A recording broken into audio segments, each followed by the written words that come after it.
How are we doing today? Good. Well, obviously, we're excited about the opportunity that we have to play in the SEC championship game. You've heard me before talk about what a great venue this is, what a great opportunity it is for players, and it's always a great competitive venue because you're always playing against a very highly ranked, talented team, and certainly no question about that when it comes to playing against Georgia, who is, in my opinion, one of the best, most complete teams in the country. There's really not much to say about the Auburn game. I think the most important thing is that, you know, we look at the film and correct the things that we need to correct, try to use that as an opportunity for us to improve. But I think the most important thing is that we have really good focus and preparation, you know, in practice, you know, this week for this particular game and this particular opponent. You know, it's great to see Tua being the co-offensive player of the week in the SEC. You know, Georgia is, I've already said, one of the most complete teams in the country. I think Kirby's done a fantastic job there in terms of taking the players that were there and developing them in the style that he wants them to be, and doing a great job of recruiting to get new players to come and, you know, buy into their system.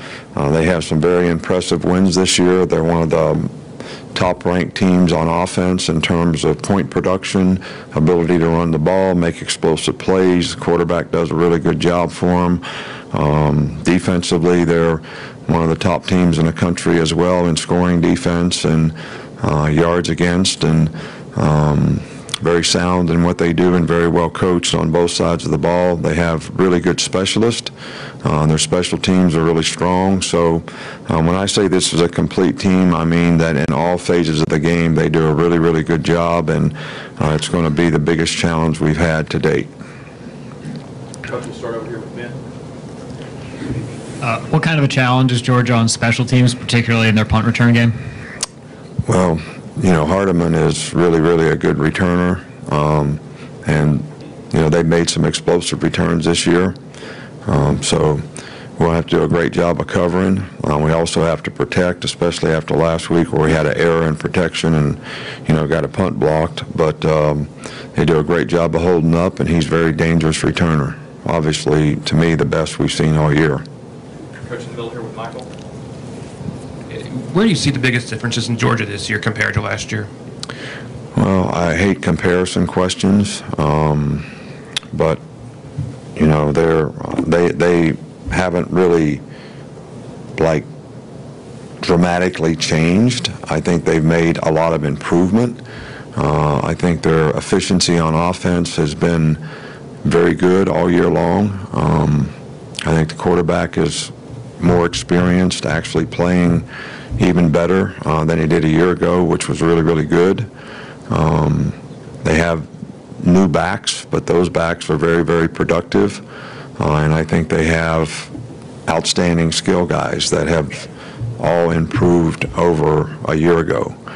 Defensively, their scheme has not changed a lot. Some of their players have, but they still have really, really good players, and they play well together. They're well coached, and there's nothing easy against them. We'll stay over there with Ross. Nick, you mentioned Georgia's defensive scheme. How does it remind you of your own? Well, there's some similarities. I think they pick and choose the things that their players can do the best, and take those parts and really work to do them well. I think we all try to improve our system each and every year, so there is some changes that we always make, and they've certainly made some that have made them more effective. So I think they do a really good job. There are some similarities to what they do and what we do. Back on the right with Charlie. Where have you seen Jake Fromm improve since last year's championship game? Well, I thought Jake was playing, you know, really well last year. Played really well in our game, and I think he just gotten more confident with his knowledge and experience, you know, having played more games. I think he gets them in the right plays. He's smart. If he knows what you're in on defense, they're going to, he's going to throw it to the right place and do the right thing. So his efficiency and execution, I think, is what makes him an exceptionally good player, and he can make the throws that he needs to make, and he certainly helps all the players around him play better. Stand in the middle here with John Cena. Kirby said you guys had one of the most elite group of skill players I've seen in Sim1 in college football. But my question is, how good a job have the offensive coaches and Tua done of making sure that you're utilizing all those guys, that they're all getting a chance to make plays? Well, I think they all are getting a chance to make plays, so I would say they're doing a really good job of helping utilize the skilled players that we have, whether it's the runners, the receivers, the tight ends. And that's basically what you'd like to do on offense, and hope that your system, reflects that. And I think the coaches have done a really good job of making sure that happens in a positive way for us. And, the challenge is to continue to do it against the next opponent. Going back with Cecil.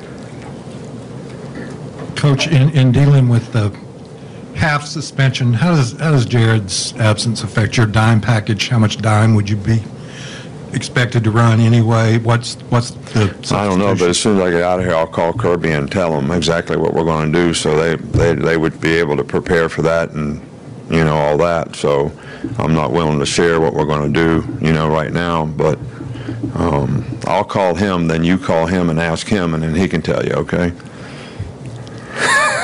Back over here with Mark. Just from your film study, what makes DeAndre Swift and Elijah Holyfield such a dynamic duo at running back? Well, they're very talented players. I think they're different, in the way their style of running, but both are very effective in the way they run. I think their offensive line deserves a ton of credit for the way they've sort of developed and the effectiveness of their running attack, regardless of which one of the backs are in the game. But I think both those guys are extremely talented. They're ferocious competitors. And, both have been very, very productive. So probably as good a duo of guys that we've seen all year long. We're on the left. Now, looking back on last year's game, looking back on the decision to change quarterbacks midway through the game in the national championship game, in retrospect, how difficult was that decision? How daring do you think it was? And maybe course changing? I've talked about this 1,000 times. It was what we felt we needed to do to help our team have a chance to be successful in the game, and it's really as simple as that. And it worked out, so everybody thinks it was a good decision. If it wouldn't have worked out, everybody would be talking about what a bad decision it was. So I had lots of confidence in both players. I have a lot of confidence in both players this year at that position. And I feel both are capable of going in and executing and doing a good job for us if need be. Right here in the front of the mic. Coach, you said after the game you weren't sure why the team's gotten off to slow starts. I don't know how much more time you put into looking at that, and what are some things that you can do, maybe not schematically, but from a mental standpoint, to get your team ready for a fast start? Well, I think that there is something to you always want to make sure your team is physically fresh, but the more difficult thing to determine is are the players getting mentally tired? And I think that you want to make sure that both parts of that equation are in order to be fresh and ready to go. I can't say 100% for sure if that's had anything to do with how we started in the games, the last two games. If we were physically tired, we wouldn't be able to come out and play so well in the second half. But if we were mentally tired, maybe that affected our preparation going into the game, which affected how we started. And I would say in this last game, based on the mental errors that we made and the fundamental execution not being as sharp as it needed to be, that may have been the case. And hopefully we can get everybody sort of turned around this week. And I think at this time in the season, maybe you got to cut back a little bit some of the things that you do and try to make sure that you're getting all the reps you need to prepare for the game, but not physically and mentally wearing your team out. Got time for two more, Chris, and then Joe. How much better has Tua gotten at kind of taking what the defense has given him?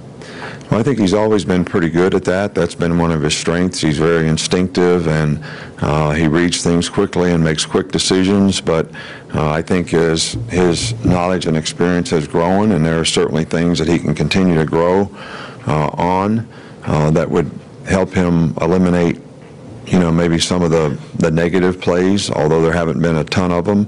We want to make sure that we try to minimize those as much as we possibly can, and I think he's gotten better and better as the season has gone on. I think we played better defensive teams the last, Mississippi State, Auburn, and certainly going to Georgia is, one of the best teams that we played against defensively. So making those kind of choices and decisions quickly is going to be, pretty important in this game as well.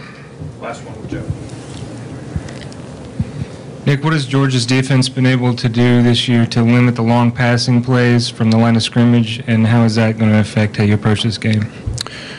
Well, I think one of the goals you always have on defense is try to eliminate explosive plays.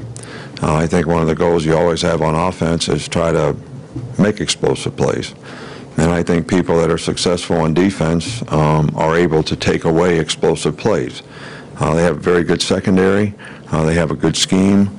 Their players do a really good job of executing it. They disguise their coverage as well in the back end. So the quarterback's going to have to decide where to go and what to do after the fact, in the game.